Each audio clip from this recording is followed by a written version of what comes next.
शिवपाल यादव के बयान का चुनाव पर क्या असर पड़ेगा, इसको कैसे देख रही है जनता, जरा देखिए। लोग कह रहे हैं 62% लोग मानते हैं कि अखिलेश यादव को ऐसे बयानों से नुकसान होगा, क्योंकि अब ये वो दौर नहीं रहा जब माफिया और गुंडे खुलेआम धमकाते थे वोटर्स को और जो चाहते थे वो करा ले जाते थे। अब वो दौर नहीं रहा। करीब 60% लोग ऐसा मानते हैं।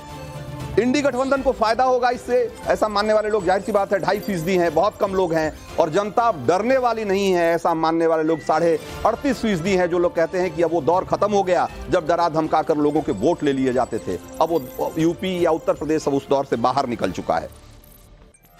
एक बार अब जरा दूसरी तरफ ले चलते हैं, कुछ और सवालों की तरफ, और तहसीन पूनावाला के पास चलते हैं। तहसीन, मैं उसे धमकी नहीं कहूंगा, लेकिन मैं कहूंगा कि उसकी भाषा थोड़ी बदली हुई है, लेकिन करीब करीब जो मैसेज है वो करीब करीब यही है कि भाई आपने घोषणा पत्र जारी किया और उसमें कहा गया कि जो लोग पार्टी छोड़कर चले गए हैं वो अगर आपकी पार्टी सत्ता में आती है तो उनके खिलाफ सारे मुकदमे खोले जाएंगे और हम फिर से उनके खिलाफ मुकदमा चलाएंगे। ऐसी बहुत सारी बातें कही गई है कि राफेल से लेकर पेगासस से लेकर तमाम चीजें जो कि अब एक तरीके से फाइलों में बंद है, आपने कहा कि फिर से खोलेंगे। लेकिन ये वाली बात कि जो आपके यहां पार्टी छोड़कर चले गए हैं उनके खिलाफ फिर से आप कार्रवाई करेंगे, ये भी एक तरह की धमकी ही है। अब ये इसलिए है कि आप लोगों के जाने से परेशान हैं, या ये लग रहा है कि धमकाए बगैर काम नहीं चलेगा?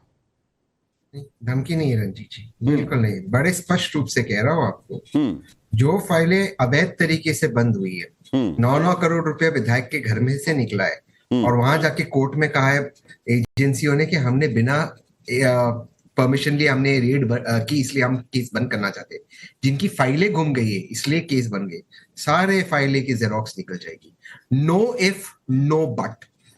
एजेंसीज को भी एक चीज आपके माध्यम से कह रहा हूं, अच्छे अफसर है, आईपीएस IRS बहुत अच्छे अफसर है, वफादारी देश के संविधान की तरफ होनी चाहिए। इसमें ना आपको आपत्ति हो सकती है, ना मेरे भाई को जो भाजपा से उनको आपत्ति हो सकती है, ना मुझे आपत्ति हो सकती है, राकेश भाई को ना हो सकती, ना आपको हो सकती है। वफादारी संविधान की तरफ, बी द पीपल। हम भारत के लोग सबसे सर्वश्रेष्ठ है संविधान के तरफ।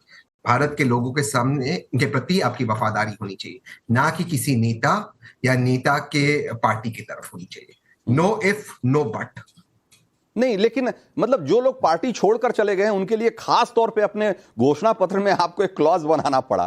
भाई इतना ज्यादा परेशान है, इसका मतलब आज की तारीख में कांग्रेस पार्टी कि भाई उनको लग रहा है कि पता नहीं ये सिलसिला कब थमेगा, चुनाव आ गया, अगर अभी भी नहीं थमा तो चलो एक क्लॉज जोड़ दो कि भाई अगर छोड़ कर गए तो देख लेना, हिसाब कर देंगे तुम्हारा भी। ऐसे नहीं है। आप जैसे शिवपाल यादव कह रहे हैं वोटर से कह रहे हैं कि वोट दे दो वरना चुनाव के बाद हिसाब कर देंगे, वैसे ही आप अपने नेताओं को कह रहे हैं कि बने रहो पार्टी में वरना हिसाब कर देंगे सत्ता में आए। मैं आपकी बहुत रिस्पेक्ट करता हूँ, बहुत वरिष्ठ पत्रकार है, और मैं राकेश भाई की भी बहुत रिस्पेक्ट करता हूँ। आप दोनों मुझे बताइए, अब मैं आपको नाम के साथ कहता हूँ, छगन भुजबल भाई चले गए, कल तक कहते थे ABC ऑफ करप्शन, अब छगन भुजबल भाई की फाइल घूम गई। अब सोचिए, फाइल घूम गई, ये होता है राकेश जी? आप बताइए, रंजीत जी को तो पता है कि नहीं होते, आप बताइए कभी होता है क्या? आप भी सरकार में, आपकी सरकार चल रही थी, फाइल घूमती है क्या?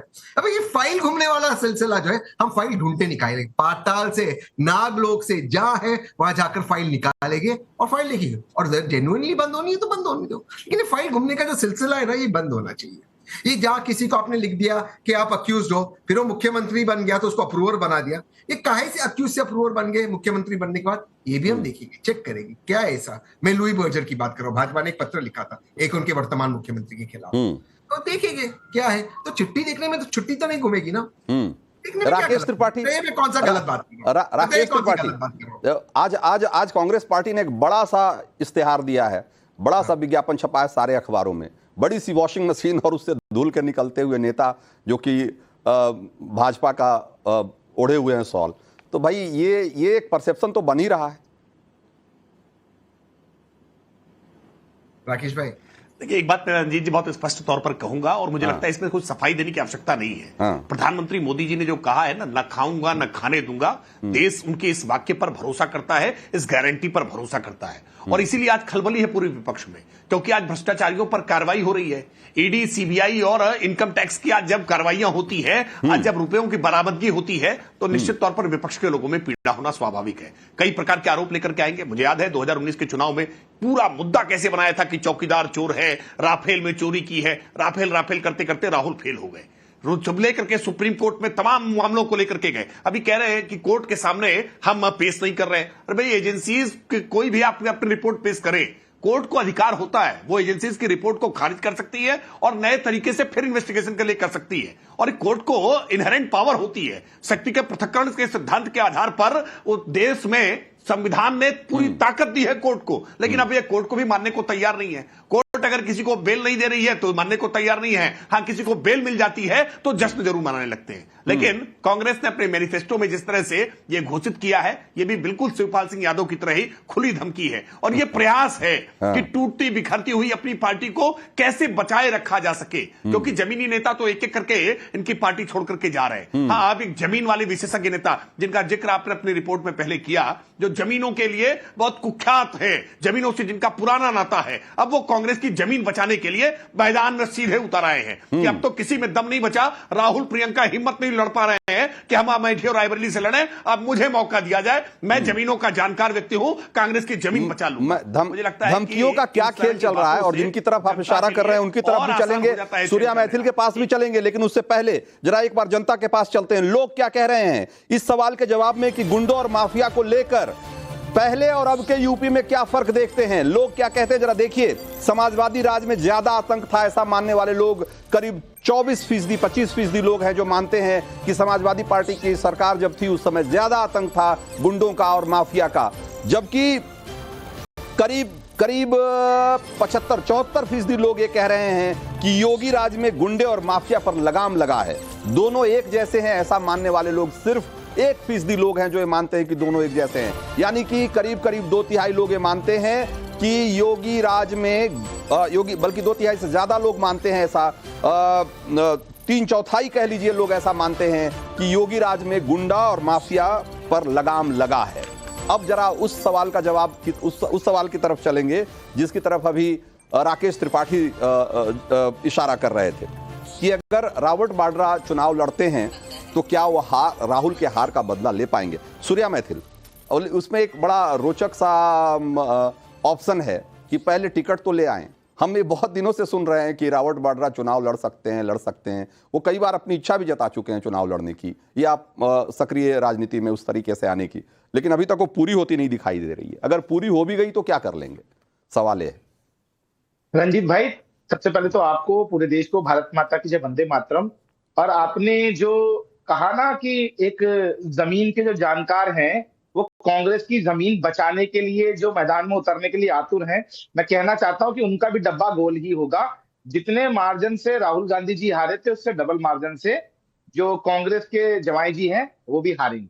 अब दूसरी चीज पे मैं आ जाता हूं। अभी तहसीन भाई कुछ नाम ले रहे थे, मैंने एक रिपोर्ट पढ़ी थी इंडियन एक्सप्रेस की अभी, जिसके अंदर की कुछ चीजें उन्होंने मैनिपुलेटेड करके रखी है, लेकिन कुछ चीजें जो है उन्होंने साफ साफ रख दी थी।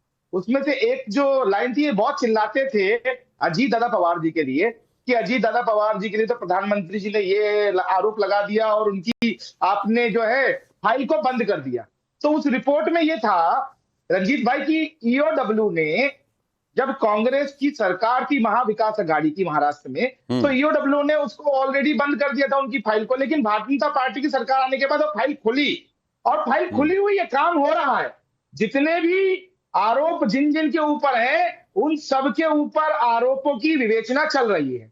कहीं तेज चल रही है, कहीं पर एक स्तर पहुंच चुका है तो एजेंसियां दूसरे स्तर पे हैं। लेकिन मैं बहुत जिम्मेदारी से कहना चाहता हूं, आपने शुरुआत में दिखाया जो धमधम धड़म धड़ैया रे और सबसे बड़े लड़ैया रे राहुल बाबा जो हैं, उनकी पार्टी ने दिखाया कि मैं सबको देख लूंगा, सबकी फाइलें खुलवा दूंगा।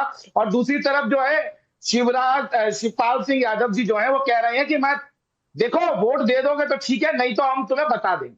तो ये इनका चाल चरित्र और चेहरा सबके सामने बार बार आ रहा है। गिरगिट आपने देखा होगा ना, गिरगिट वो जैसे चाहता है वैसे रंग बदलता है। आज वही स्थिति इस विपक्ष की है।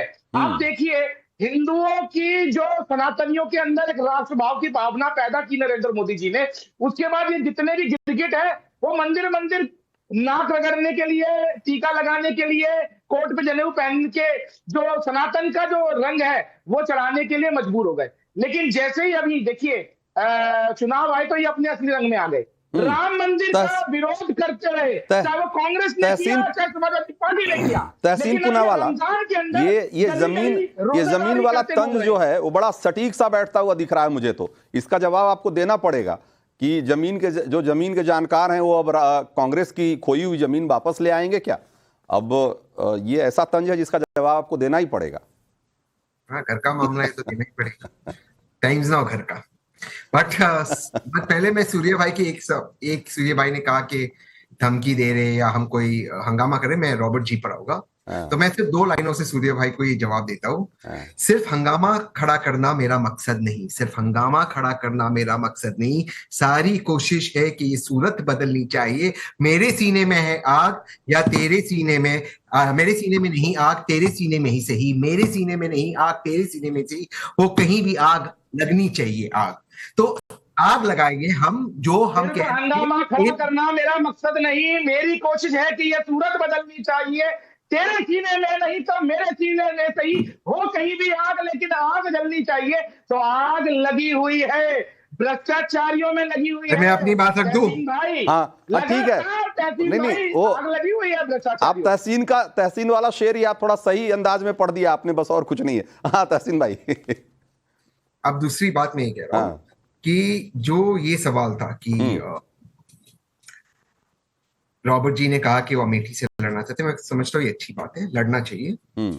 और अमेठी के जो वर्तमान मेंबर ऑफ पार्लियामेंट है उनसे लोग बहुत नाराज है, बहुत ज्यादा नाराज है। तो राहुल ही लड़ लेते, इतनी नाराजगी है तो राहुल के लिए तो इतना अच्छा मौका होगा। वो अगर लड़ेंगे तो 3-3.5 लाख वोट से जीत जाएंगे। रॉबर्ट जी लड़ेंगे तो 2-2.5 लाख वोट से जीत जाएंगे। अच्छा, और कोई भी लड़ेगा तो 50,000। अच्छा, राहुल लड़ेंगे तो 3-3.5 लाख वोट से जीत जाएंगे। रंजीत भाई सिर्फ 20 सेकंड दीजिएगा। हाँ, एक सुनामी है उधर उनके भाजपा के खिलाफ। अच्छा, सुनामी। 20 सेकंड दीजिएगा। और कम से कम 200-250 लोगों ने टिकट मांगी। अच्छा, इसमें एक चीज और भी है, सुनिए सूर्य भाई, इसमें एक चीज और भी है कि आप कह रहे थे कि गांधी परिवार का क्यों नहीं लड़ रहा, तो वो भी एक बॉक्स टिक हो जाता है कि अगर वे लड़ लेते। और देखिए उनकी विनम्रता देखिए, वो देखिए वो कैसे कह रहे कि मैं, अगर पार्टी ने तय किया, उन्होंने के ऊपर से आके पैराशूट नहीं किया अपने आप को कि मैं लड़ना चाहता हूं। उन्होंने पार्टी से विनती की, अगर आप तय करते हो, अगर सोनिया जी का आशीर्वाद है, हाईकमान तय करता है तो। लेकिन ये भी सवाल उठ रहा है तहसीन की ये इच्छा तो 2012 से जता रहे हैं भाई। अगर मतलब उनकी इच्छा पूरी नहीं कर पा रहा है कोई कांग्रेस पार्टी में, भाई इतनी क्या नाराजगी है? उन्होंने आज भी कहा कि प्रियंका जी, उन्होंने आज भी कहा पहले प्रियंका जी एमपी बनेगी, उसके बाद वे बनेंगे। तो अच्छी बात है ना, हमेशा अपने, वो देखिए ये होता है कि अपने पत्नी को आगे कर रहे, कह रहे उनको बनना चाहिए। तो ये जो है, ये जो गुण है, जो एक पारिवारिक गुण है, ये पूरा देश इसको पसंद करता है। और मैं दोबारा से कह रहा हूं, कमाल है। 2 से 2.5 लाख का मार्जिन होगा अगर रॉबर्ट जी लड़े, 3-3.5 लाख का मार्जिन होगा। तो आपको ज्यादा मार्जिन से जीतने की कोशिश करनी चाहिए, ज्यादा मार्जिन से जीतने की कोशिश करनी चाहिए आपको तहसीन पूनावाला। जरूर राहुल गांधी को लड़ना चाहिए अमेठी से। 20 सेकंड